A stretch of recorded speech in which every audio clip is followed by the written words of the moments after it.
नमस्कार मित्रों। आज मैं थोड़ा डाइट के बारे में ये समझाता हूँ, कुछ जानकारी देता हूँ मैं कि क्या खाना चाहिए क्या नहीं खाना चाहिए। बहुत सारे लोगों को ये भी पता नहीं होता है, तो इससे हमारी हेल्थ में कितना बदलाव आ जाता है। तो इस तरह से थोड़ा सा बदलाव ले करके हम अच्छी तरह से स्वस्थ जीवन जी सकते हैं। तो नेचुरोपैथी के ज़रिए मैं बताऊँ आपको, तो मैदा है, चीनी है, डेयरी प्रोडक्ट है, मिल्क है, नमक है, ये सब नहीं खाना चाहिए। इससे हमारे शरीर में बहुत सारा बदलाव आ जाता है, बहुत सारे डिजीज़ होने की संभावना है। और दूसरा है बेकरी। बेकरी की चीज़ें नहीं खाना चाहिए। मैदा, सारी बेकरी की चीज़ें हैं जो वो डिजीज़ करती है।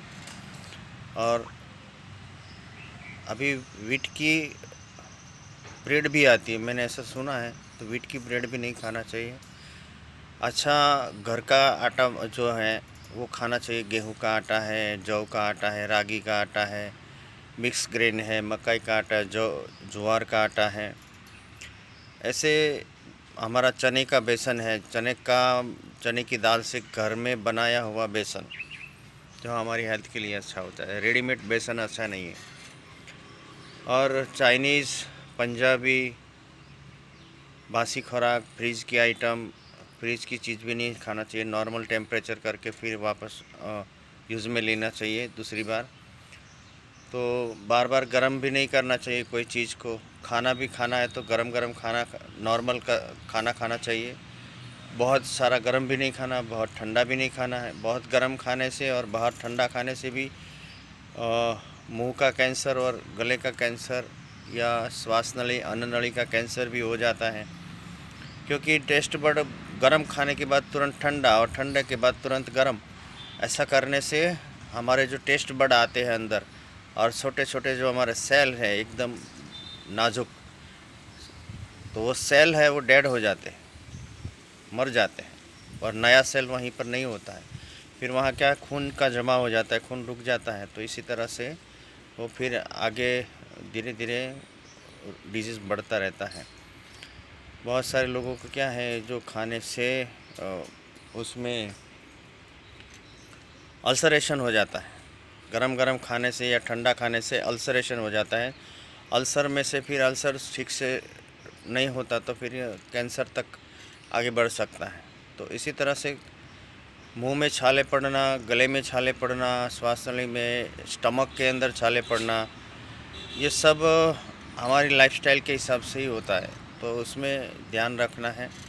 एसिडिक खुराक भी ज़्यादा नहीं लेना है। और दोपहर के बाद तो खट्टा चीज़ खाना भी नहीं चाहिए। आजकल रात को बहुत लोग खट्टी चीज़ खाते हैं, रात को छाछ भी, दही खाते हैं। तो वो भी हमारे आयुर्वेद में मना किया है कि रात को दही नहीं खाना चाहिए। मूड़ो मोगरी यानी दही, ऐसी हमारे गुजराती में कहावत है। मूली है, मोगर नाम का एक सलाद आता है, वो खाना नहीं चाहिए। और दही नहीं खाना चाहिए। इससे हमारे शरीर में बहुत सारा बदलाव आ जाता है। क्योंकि रात भर सोए रहते हैं तो हमारा डाइजेशन नहीं होता है ठीक से, और एसिड बढ़ जाता है। और खून में भी अगर ज़्यादा एसिडिक है तो वो अल्कलाइन नहीं होगा और एसिडिक हो जाएगा, जिससे डिजीज़ सारे बढ़ जाते हैं। तो इस तरह से बहुत सारा ध्यान रखना है। चीनी की जगह गुड़ खाना है। नमक, समुद्र का नमक नहीं खाना है। समुद्र के नमक से भी हड्डियाँ कमज़ोर हो जाती हैं। जो इंसान मर जाता है अब बहुत सारे धर्मों में, तो उसको दफनाया जाता है, तो उसके अंदर क्या है, नमक डालते हैं। और नमक डालने से क्या होता है, हड्डियाँ मिट्टी में मिल जाती है जल्दी से। तो मरने के बाद अगर मिट्टी में नमक डालने से हड्डियाँ मर जाती है, तो ज़िंदा रहने के लिए अगर जिंदा नमक खाएंगे, जिंदा रहकर भी ज़्यादा नमक खाएंगे तो हड्डियाँ कमज़ोर हो जाएगी जल्दी। इसीलिए नमक नहीं खाना है। सेंधा नमक खाना है, ब्लैक सॉल्ट खाना है, रॉक सॉल्ट जिनको बोलते हैं, सेंधा नमक, वो खाना चाहिए। चीनी की जगह गुड़ खाना है।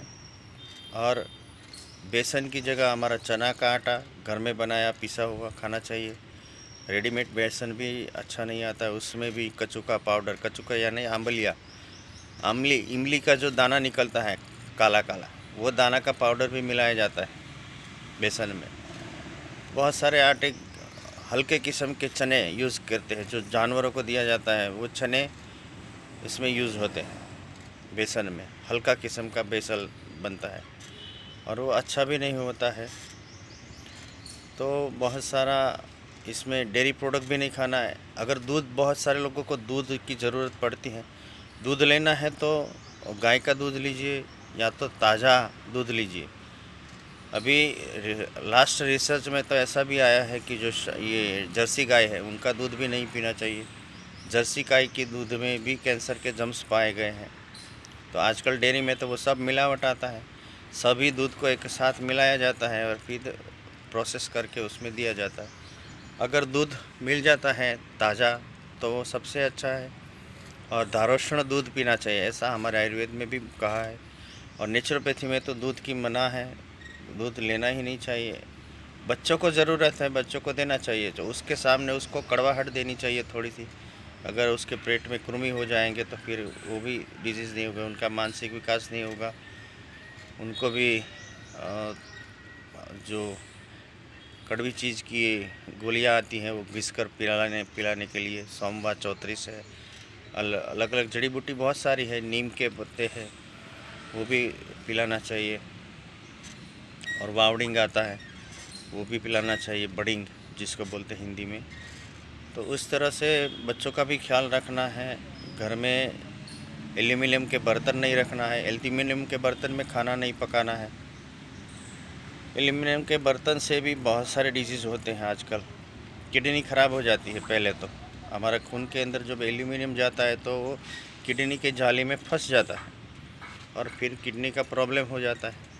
और होटलों में ज़्यादातर बाहर की होटलों में देखिए सब जगह पे एल्यूमिनियम के बर्तन हैं और उसमें लोहे का तावा था या लोहे के औजार से उसको हिलाया जाता है, बार बार हिलाया जाता है, तो उसके अंदर एल्यूमिनियम बाहर निकलता है, उखड़ता है अंदर से, और बाहर आने से उसका जो हमारा खाना होता है, खुराक होता है, खुराक के अंदर मिल जाता है और फिर हमारे शरीर में जाता है। और खट्टी चीज़ एल्यूमिनियम में रखने से और ज़्यादा एल्यूमिनियम जो है वो खट्टी चीज़ रखने से, खट्टी चीज़ भरने से एल्यूमिनियम और निकलता है, जो हमारे शरीर के लिए और नुकसानदायक है। तो एल्यूमिनियम में डायरेक्ट खाना भी कभी पकाना नहीं चाहिए, कुकर में भी डायरेक्ट खाना नहीं पकाना चाहिए। स्टील के बर्तन अंदर रख के फिर पकाया जाता है।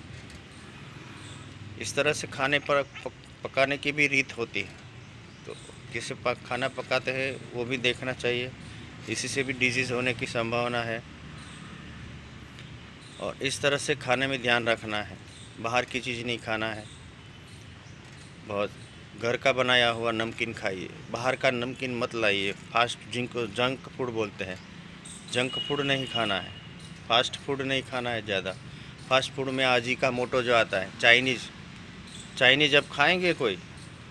इतनी सारी बीमारियां फैल रही है, अभी चाइना का नाम भी नहीं लेना चाहिए। जिस तरह से मोबाइल में भी टिकटॉक चल रहा है अभी, वो भी चाइनीज़ है। जानबूझकर हम क्यों इस तरह से हमारा भारतीय अर्थतंत्र को बिगाड़ रहे हैं, हमारी हेल्थ बिगाड़ रहे हैं? तो बहुत सारा ध्यान रखना चाहिए हेल्थ के अंदर, फिज़िकल और मेंटल हेल्थ भी रखना चाहिए। योगा करना चाहिए, ध्यान करना, मेडिटेशन करना चाहिए, जिससे हमारा शरीर में मानसिक तनाव ना आए। आजकल इतनी महामारी की जो बीमारी चल रही है उसी के कारण बाहर नहीं निकलना है।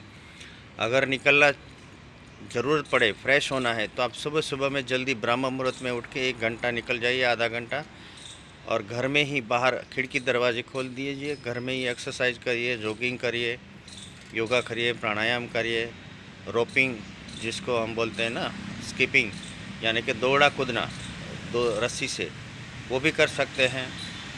तो जॉगिंग भी कर सकते हैं 100-200 कदम। तो इस तरह से है, कपालभाति है, उज्जयी प्राणायाम है, ये हमारा भस्त्रिका प्राणायाम है, अनुलोम विलोम है, भ्रामरी है, ओमकार प्राणायाम है। इस तरह से बैठे बैठे भी बहुत सारा मेंटल और फिजिकल हेल्थ अच्छा रख सकते हैं। और सुबह में जो मैंने बोला ही, सुबह में नाश्ता अच्छा, दोपहर को खाना, सुबह में फ्रूट का नाश्ता होना चाहिए थोड़ा सा, तब 50% फूड होना चाहिए, दोपहर को 50% सलाद होना चाहिए, वेजिटेबल्स कच्चे, रो डाइट। और शाम को सूप, सूप के साथ लेना है, दलिया है, गेहूं का दलिया है, जौ का दलिया है, या खिचड़ी है हमारी सादी सिंपल खिचड़ी।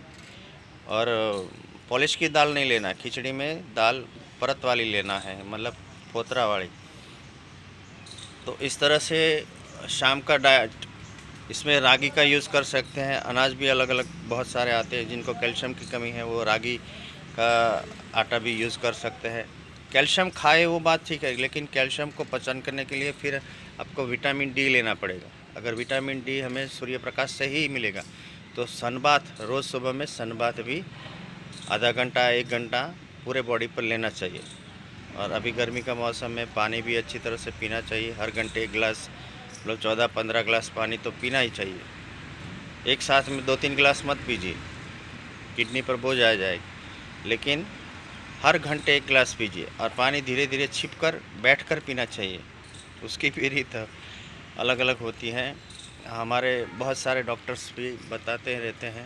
हम क्या है, बाहर जाते हैं, कॉन्फ्रेंस में जाते हैं, तो अपडेट रहना पड़ता है। और बहुत से दिनों से मेरे पेशेंट भी बोलते थे कि सर आपका वीडियो बना के भेजो, कुछ जानकारी भेजो। हमारे दोस्तों के लिए, फ्रेंड्स के लिए ये वीडियो बनाया जा रहा है, ताकि सबके साथ कनेक्टिंग रहे हम, और मैसेज मिलता रहे। आगे भी कोई नया मैसेज बना के आपको भेजेंगे। Thank you. वंदे मातरम। भारत माता की जय।